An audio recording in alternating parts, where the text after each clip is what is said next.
Esta historia no es mía, pero me dejó completamente helado. Me la compartieron como un caso que no podía ignorar, porque muestra cómo una mentira puede destruir una vida entera. Escúchala hasta el final, porque lo que pasa, parece de película. Estoy usando una cuenta secundaria porque necesito contar algo que ha estado guardado mucho tiempo. Busco una opinión sincera sobre lo que pasó y cómo seguir adelante. Disculpen si cometo algún error, solo quiero soltar todo esto. Tengo 39 años y soy el menor de 2 hermanos. Mi hermano, a quien llamaré Henry, 41, siempre fue el hijo favorito. Desde pequeños, él parecía no poder equivocarse. Cuando sacaba malas notas, mis padres lo consolaban y lo ayudaban a mejorar. En cambio, si yo no sacaba una calificación excelente, me decían que estaban decepcionados, aunque mi nota fuera buena. Para su graduación de secundaria le compraron un coche nuevo y le hicieron una gran fiesta. A mí me dieron el equivalente a unos $500 y un buen trabajo. Nunca fue un mal hermano, simplemente cada uno hacía su vida. Decidí irme a estudiar fuera y al cabo de 5 años terminé mi máster en administración. Conseguí un buen trabajo en mi ciudad natal, así que volví. Durante esos años apenas hablaba con mi familia, solo en cumpleaños y fechas importantes. Mi hermano, que no tenía mucha vocación por los estudios, apenas terminó la secundaria. Dejó la universidad y mis padres lo ayudaron a montar una pequeña ferretería para que tuviera un ingreso. Me alegré por él, pero estaba enfocado en mi propia vida. En esa época tenía una novia, Jenny, que conocí en la universidad. Tenía 22 años en ese entonces y también era de mi ciudad. Cuando regresamos, nos mudamos juntos. Ella también consiguió trabajo y empezamos a construir una vida en común. Fue en las fiestas de 2006 cuando presenté a Jenny a mi familia. Para mi sorpresa, fueron muy amables con ella, incluso conmigo fueron más cariñosos de lo habitual, algo que no había sentido en 22 años. Noté que Henry la miraba mucho durante esa reunión, pero no le di importancia. Después de eso, comenzó a visitar nuestro departamento con mucha frecuencia. Pasamos de vernos cada 3 meses a que él apareciera casi todos los días. Le pedí que por favor limitara sus visitas, ya que venía justo en la tarde, cuando Jenny y yo llegábamos cansados del trabajo y queríamos descansar. Eso generó una gran discusión con mis padres, pero al final Henry se disculpó y dijo que ya no nos molestaría. A partir de ahí venía solo una vez al mes, lo cual me parecía bien, y solía hablar un poco con Jenny. Pero sin nada raro. En 2009 le propuse matrimonio y organizamos una pequeña celebración para anunciarlo. Mis padres estaban felices, pero Henry solo me estrechó la mano y se fue. Luego de eso, no lo vi por semanas. Nos casamos en 2010. Él asistió con una chica a la que llamaremos Kate, y dijo que estaban saliendo.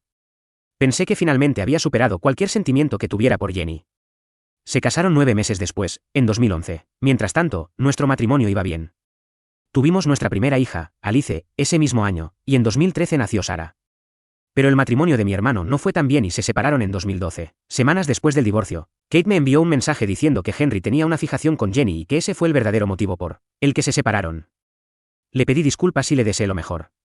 Hablé con Jenny y me dijo que Kate siempre fue algo fría con ella desde el principio. Decidí enfrentar a mi hermano delante de toda la familia y preguntarle por qué estaba arruinando su vida por estar obsesionado con mi esposa. Lo tomó completamente por sorpresa y lo negó todo. Tuvimos una fuerte discusión, pero al final decidí perdonarlo y le dejé claro que ya no era bienvenido en mi casa. Mis padres y Jenny me pidieron que no fuera tan duro, que al final él seguía siendo parte de la familia. Por ellos, decidí mantener una relación cordial. Parecía que él de verdad estaba cambiando, así que seguimos adelante con nuestras vidas. Pero entonces llegó el 25 de julio de 2015. Aún lo recuerdo todo con claridad. Yo estaba haciendo varios mandados y Jenny había llevado a nuestras hijas a ver a sus abuelos. Después del almuerzo, recibí una llamada de mi padre, muy alterado, diciéndome que fuera a su casa de inmediato. Cuando llegué, el ambiente era tenso. Jenny estaba llorando desconsoladamente y mis padres intentaban calmarla. Algunos familiares también estaban presentes. Pregunté qué había pasado. De golpe, me acusaron de algo muy grave que supuestamente ocurrió en una fiesta hacía unas semanas. Según lo que decían, una chica llamada Amanda, a quien conocía del colegio y que formaba parte de nuestro grupo de amigos, dijo que después de esa fiesta yo la había seguido hasta su auto y le había hecho algo inapropiado. También mostró supuestas capturas de pantalla de una conversación donde yo le pedía que no dijera nada. Mi padre me dio una bofetada y me dijo que no quería volver a verme. Jenny, entre lágrimas, me dijo que todo había terminado. Intenté explicar que era falso, que jamás había hecho algo así, pero nadie quiso escucharme. Me echaron prácticamente de casa de mis padres. Me dijeron que ni Jenny ni las niñas volverían jamás, y que mi padre pasaría por mi departamento a recoger sus cosas. Cuando llegó, le rogué entre lágrimas que me escuchara, que me creyera, pero él solo empacó algunas maletas y me dijo que no volviera a contactarlos nunca más. Incluso me advirtió que si lo hacía, él mismo me entregaría a la policía. Esa misma noche, Henry compartió las capturas de pantalla y todos los supuestos detalles, en el grupo familiar de WhatsApp. Me sacaron de ahí sin decir una palabra. Durante los días siguientes, varios amigos me llamaron solo para decirme que estaban asqueados conmigo, y que no querían volver a saber nada de mí. Me sentía completamente destruido. No podía comer, no dormía bien, y me costaba incluso levantarme de la cama. El jefe de mi empresa también se enteró de los rumores. Aunque no podía hacer nada legalmente hasta que hubiera una acción policial, me sugirió que renunciara por mi cuenta para no manchar mi historial laboral. Me aseguró que no tendría que cumplir el preaviso y que me ayudaría con una salida limpia. Aunque intenté explicarle la situación, me dijo que si la policía llegaba a la empresa, no solo me despedirían sin compensación, sino que todo mi expediente quedaría marcado. No tuve opción. Renuncié en los días siguientes. A mediados de agosto, cuando aún no superaba el shock de todo lo que estaba pasando, recibí 2 documentos del juzgado. Uno era una carta oficial de desvinculación por parte de mi familia, y el otro eran los papeles de divorcio. Estaba ebrio, pero aún así fui a casa de mis padres buscando una última oportunidad. En lugar de eso, Henry salió y me golpeó brutalmente. Me dejó con el rostro ensangrentado, apenas podía mantenerme en pie. Mis padres y Jenny solo miraban desde lejos, sin hacer nada. Me arrastré fuera de ahí, destrozado, sin nadie a mi lado. En ese momento entendí que lo había perdido todo. Durante todo el proceso de divorcio, me encerré en mi departamento. Fue un proceso relativamente rápido. Como estaba sin trabajo y mis ahora suegros se ofrecieron a cubrir los gastos de las niñas, no tuve que pagar pensión ni compensación. En enero de 2016, oficialmente estaba divorciado. Pero tratar de reconstruir mi vida fue un infierno. Pensé en hablar con Amanda, la persona que originó todo esto. Pero las leyes de mi país eran tan estrictas que una simple llamada suya podría haberme metido en problemas muy serios. En febrero de ese mismo año, tuve un accidente fuerte y pasé 5 semanas recuperándome. El personal médico intentó contactar a mi número de emergencia, que seguía siendo Jenny, colgó. Nadie vino. Cuando salí del hospital, me di cuenta de que había gastado casi todos mis ahorros. Necesitaba empezar de nuevo. Vendí todo lo que tenía, pagué lo que debía de mi departamento alquilado, y decidí mudarme a otra ciudad, a unas 2 horas de distancia, para intentar comenzar de cero. Durante meses busqué trabajo sin éxito. Me refugié en el alcohol. Las pesadillas eran constantes. Despertarme empapado en sudor era lo normal. Pasaron 4 meses así, hasta que un día me crucé con James, un viejo conocido de la universidad. Era de esos chicos callados que no hablaban mucho, así que me sorprendió que me reconociera. Nos saludamos, charlamos un poco, y le conté que estaba buscando trabajo. Él me dijo que acababa de dejar su trabajo y planeaba abrir su propia consultora. Me invitó a tomar algo ese mismo día y después de horas de conversación, me ofreció unirme al proyecto. Quería gente de confianza que supiera lo que hacía. Acepté, pero le pedí conocer al resto del equipo antes. 2 días después conocí a Derek, quien sería el tercer socio. Antes de empezar, les pedí que me dejaran contarles toda mi historia. Entre lágrimas, les hablé de mi familia, del divorcio, de cómo me habían acusado falsamente. James y Derek me escucharon con atención. Dijeron que lo lamentaban mucho y que mientras no tuviera antecedentes legales, para ellos no había problema. Les aseguré que la policía nunca me había visitado. James, por precaución, dijo que haría una revisión completa de mis antecedentes. Acepté sin dudar. Mientras tanto vivía en un lugar muy humilde, casi en ruinas, solo para ahorrar al máximo. 2 semanas después, James me llamó. Mi historial estaba limpio. Me dieron la bienvenida al equipo. Me volqué completamente al trabajo. Empecé terapia, y por recomendación de Derek, me inscribí en un gimnasio. Él se convirtió en una especie de hermano mayor para mí. Pasé de pesar 70 kilos a 98, puro músculo. A fines de 2018, mi vida empezaba a tener sentido otra vez. La consultora funcionaba bien y el dinero llegaba. Me alquilé un buen departamento en una zona tranquila. Tomé una decisión importante, fui al juzgado y cambié legalmente mi apellido por el de Derek. Sus padres me habían aceptado como a uno más, incluso fui el padrino en su boda. Era mi forma de agradecerles. Intenté salir con algunas chicas, pero siempre que les contaba mi historia, se alejaban. Hasta que conocí a Kim, en 2019. Mitad coreana, mitad italiana. Trabajaba en una cafetería donde yo solía pasar a tomar algo. Un día fui con Derek y notó que ella no dejaba de mirarme. Me animó a invitarla a salir. Ese mismo día tuvimos una cita y fue muy agradable. En la segunda cita, decidí contarle todo. Le dije que no quería engañarla, que necesitaba saber en qué se estaba metiendo. Le hablé con el corazón en la mano, pensé que no volvería a verla. Pero 2 días después, me llamó y pidió que nos viéramos. En la misma cafetería donde trabajaba, me dijo que confiaba en mí. Que quería intentarlo. No pude evitar llorar. Por primera vez en años, sentí que tal vez, solo tal vez, aún había esperanza. Después de mi boda con Kim, las cosas parecían finalmente estar en calma. Había logrado reconstruir mi vida de una manera que nunca pensé que sería posible. La vida con ella era tranquila, nos entendíamos, y la felicidad parecía volver a mi vida. Pero, como suele suceder, cuando menos lo esperaba, la vida me trajo una nueva tormenta. A finales de mayo de 2023, recibí una llamada de un número desconocido. Contesté, y lo primero que escuché fue a alguien llorando. Era Amanda, mi ex, la misma voz que había destruido mi vida años atrás. No pude evitar sentir la ira invadiéndome, y colgué la llamada inmediatamente, tratando de controlar mis emociones. Kim, que estaba a mi lado, vio mi rostro y se acercó preocupada. Traté de contener mis lágrimas y mi rabia mientras le contaba quién había sido. La llamada volvió a sonar, y esta vez, Kim fue la que contestó, poniendo el teléfono en altavoz. Al otro lado, escuchamos a un hombre que se identificó como el prometido de Amanda. Explicó que ella quería confesar lo que había hecho años atrás. Amanda comenzó a pedir disculpas una y otra vez, sollozando sin cesar. Yo estaba destrozado, y Kim, viendo mi reacción, asumió el control de la conversación. Ella, con toda la furia acumulada, le dijo a Amanda que, si realmente quería hacer algo para remediar su error, debía hacerlo de la manera correcta. Amanda continuó llorando y rogando, pero Kim, con una fuerza impresionante, le pidió que se hiciera responsable. Después de un rato, Kim sugirió que organizáramos una reunión en un bufete de abogados, para asegurarnos de que sus palabras quedaran registradas de alguna manera, en caso de que esto fuera a traer más complicaciones en el futuro. Tomé la decisión de seguir adelante con esa propuesta, y llamé a mi abogado para organizarlo. 3 días después, nos encontramos en el despacho de mi abogado. Amanda, visiblemente agotada, estaba acompañada por su prometido, Mark. Mi abogado organizó todo para que la reunión fuera grabada. A medida que Amanda comenzó a hablar, la verdad salió a la luz. Ella y mi hermano habían estado juntos en 2015, pero nadie lo sabía. Mi hermano había sido el que orquestó todo el plan, la acusación falsa, y ella, cegada por su amor hacia él, había aceptado colaborar. Ella le robó mi foto de perfil de WhatsApp, y con eso, crearon las pantallas falsas que destruyeron mi vida. La furia me invadió por completo. Si no hubiera sido por Kim, no sé cómo habría reaccionado. Ella estaba igualmente furiosa, y no pudo evitar decirle a Amanda unas palabras durísimas. Aunque mi abogado trató de mantener la calma, el ambiente en la sala era pesado, y Kim no podía contener su enojo, especialmente por la situación de embarazo que estábamos viviendo. Ella le dijo a Mark que, si se casaba con esa basura humana, entonces merecía lo que le esperaba. Con todo esto sobre la mesa, Mark explicó que Amanda finalmente se había desahogado con él después de una discusión entre ellos, durante la cual ella había confesado lo que había hecho. Él, preocupado por ella, insistió en que se hiciera responsable de sus actos. Después de escuchar toda la verdad, el abogado sugirió que nos tomáramos un receso para procesar todo. Y durante ese tiempo, discutimos las opciones legales. Aunque sentí una mezcla de rabia y dolor, decidí que no quería que esto arruinara mi boda ni el resto de mi vida con Kim. Decidí no hacer nada en ese momento, al menos hasta que todo lo relacionado con mi matrimonio estuviera resuelto. Le dejé claro a Amanda que me pondría en contacto con ella más adelante, pero por ahora, no quería que hablara con nadie más sobre lo ocurrido. No quería que el drama de mi familia afectara nuestra felicidad.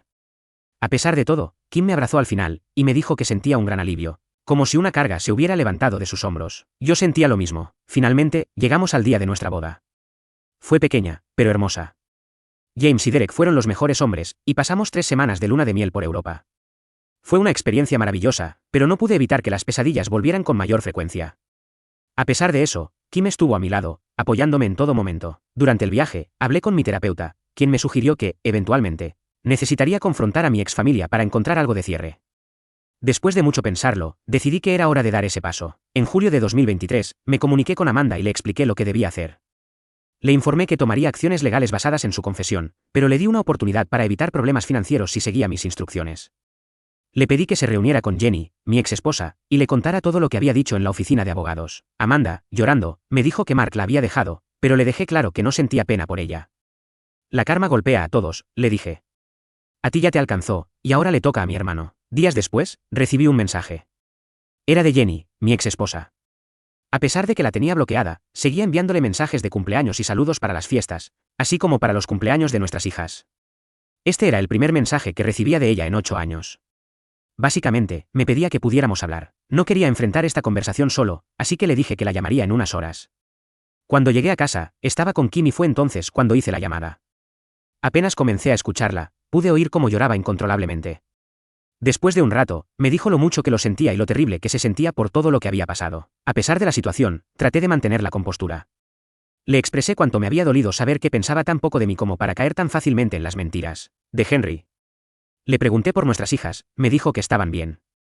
Luego le pregunté cuándo conoció a Amanda, y me dijo que fue hace 2 días. Pasaron algunos minutos tratando de procesar lo que había hecho, cómo me había alejado tan rápido de mí. Me contó que había hablado con mis ex-suegros y que todos estaban tan sorprendidos como ella. Aunque me dijeron que querían contactarme, Jenny insistió en hablar conmigo primero y pedir disculpas. Le dejé claro que lo que había hecho era más que doloroso, fue devastador. Le pregunté por mi hermano, y me dijo que lo habían echado de la casa. Me sentí algo aliviado. Jenny me explicó que se casó con Henry un año después de que finalizó nuestro divorcio. Él fue quien la apoyó durante todo este tiempo, y eso encajaba con todo lo que había sucedido. Fue entonces cuando todo empezó a tener sentido. Henry nunca había dejado de estar enamorado de ella, y ahora lo sabía. Me dijo que tenían una hija juntos. Después de la conversación, dejé claro lo que iba a suceder. Le dije que debía contactar a toda mi familia extendida para que supieran lo que realmente había ocurrido y qué tipo de persona era Henry. También le dejé claro que solo quería ser parte de la vida de mis hijas y que no había ninguna intención de reconciliarme con ella más allá de lo necesario para que tuviéramos una relación por el bienestar de nuestras hijas. Por último, Le dije que le enviaría la fecha y la hora en que quería ver a mis ex suegros para confrontarlos en persona. Al terminar la llamada, me senté con Kim. Sabía que estaba embarazada y que sus emociones podían estar muy alteradas. Así que traté de mantener mis propias emociones bajo control, pero ella, con su naturaleza decidida y protectora, comenzó a llorar por los dos.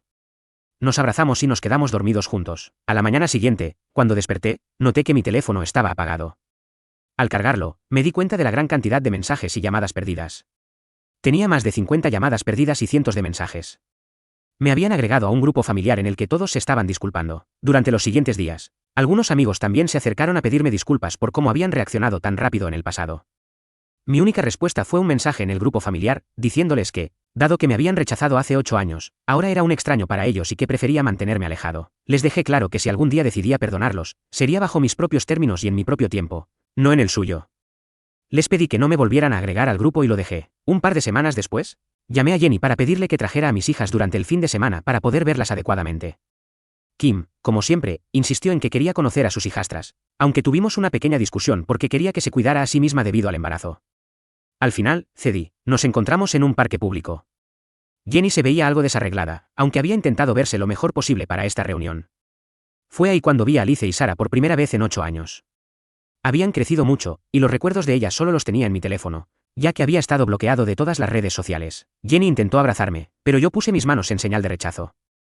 Luego, les presenté a Kim como mi esposa, y ella, abrumada por las emociones, comenzó a llorar. Kim, siempre comprensiva, se acercó a consolarla, y nos sentamos cerca. Finalmente, tuve la oportunidad de estar con mis hijas. Me dolió mucho ver cómo habían crecido sin mí, pero también me alegré de verlas. Ellas no sabían nada de mí hasta recientemente y estaban bastante confundidas. Solo conocían a Henry como su padre, pero al verme, todo salió a la superficie y hubo muchas lágrimas y conversaciones. Pasamos la tarde compartiendo nuestras vidas y poniéndonos al día. Jenny me contó cómo se casó con Henry, y cómo las cosas no habían salido bien. Su negocio de jardinería no prosperó, y con la pandemia, tuvo que cerrarlo. Sus padres ahora gastaban sus ahorros tratando de mantenerse a flote, pero él nunca hizo nada para mejorar la situación. Jenny me dijo que estaba en proceso de divorciarse de él y que ya no podía soportarlo más. Le dejé claro que estaba bien con su decisión, pero que mi prioridad eran mis hijas. Acordamos que ellas asistirían a terapia familiar conmigo para sanar el daño que se les había hecho. Me dijo que mis ex-suegros querían ponerse en contacto conmigo, pero les dejé claro que ya no eran mis padres, y que aún conservaba la carta de desheredación que me enviaron junto con los papeles del divorcio. A pesar de todo, Kim y Jenny me sugirieron que reunirme con ellos podría ayudarme a conseguir cierre, así que acordé que lo haría, pero bajo mis propios términos. Les dije que les avisaría cuando fuera el momento. Ese fin de semana, Kim y yo llevamos a las niñas a recorrer la ciudad. Fue un tiempo muy agradable, y al final, ambas me dieron un abrazo cálido. Les dije que nos veríamos la próxima semana, y que no necesitarían preocuparse por llevarlas a las sesiones de terapia. Me encargaría de todo eso. Mi terapeuta me recomendó una buena clínica en la ciudad, y nuestras primeras sesiones fueron positivas. Pero, como dijo el terapeuta, tarde o temprano ellas tendrían que saber lo que realmente había sucedido, y lo harían cuando fuera el momento adecuado. Y aunque, gracias a Derek, ahora estaba en un lugar mejor, sabía que este proceso aún no había terminado. Ahora, frente a todo esto, me pregunto cómo debo proceder. ¿Debería enfrentarme a mis expadres y finalmente cerrar ese capítulo de mi vida? ¿Y cómo debo manejar a Henry? Aunque nunca quiero volver a verlo, debería ir tras él legalmente, sabiendo que tiene una hija con mi ex esposa y que cualquier acción que tome podría afectarla. Esta historia no tiene un final feliz, tiene uno real, porque cuando la verdad sale a la luz, no todo vuelve a ser como antes, pero al menos empieza a sanar. ¿Tú qué harías si alguien tan cercano te traicionara así, y si perdieras todo por una mentira? Déjamelo en los comentarios.